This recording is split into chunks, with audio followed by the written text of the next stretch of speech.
U.S. President Donald Trump has said he will impose a 35% tariff on Canadian goods starting on August 1st, even as the two countries were days away from a self-imposed deadline to reach a new trade deal. The announcement came in the form of a letter published on Trump's social media platform Truth Social, along with additional threats of blanket tariffs of 15% or 20% on most trade partners. Canadian Prime Minister Mark Carney said his government would continue to protect his country's workers and businesses as they head towards the new deadline. Trump has sent more than 20 such letters to other U.S. partners this week.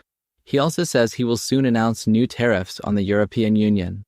Like Canada's letter, Trump has vowed to implement those tariffs by August 1st. A blanket 25% tariff has already been imposed on some Canadian goods, with the nation also hit hard by Trump's global steel, aluminium, and auto tariffs, though there is a current exemption in place for goods that comply with the North American Free Trade Agreement. It is unclear if the latest tariffs threat would also apply to goods covered by the Canada-United States-Mexico Agreement, CUSMA. Trump has also imposed a global 50% tariff on aluminium and steel imports and a 25% tariff on all cars and trucks not built in the U.S.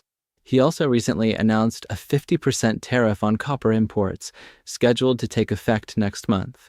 Canada sells about 3/4 of its goods to the U.S. and is an auto manufacturing hub and a major supplier of metals, making the U.S. tariffs especially damaging to those sectors. Asia is reeling from Trump's tariff salvo. Is anyone winning?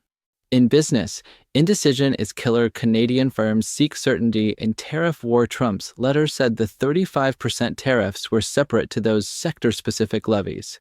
As you are aware, there will be no tariff if Canada or companies within your country decide to build or manufacture products within the United States, Trump stated.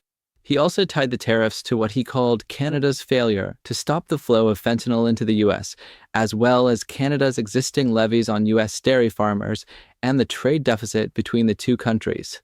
If Canada works with me to stop the flow of fentanyl, we will, perhaps, consider an adjustment to this letter. These tariffs may be modified upward or downward, depending on our relationship with your country, Trump said.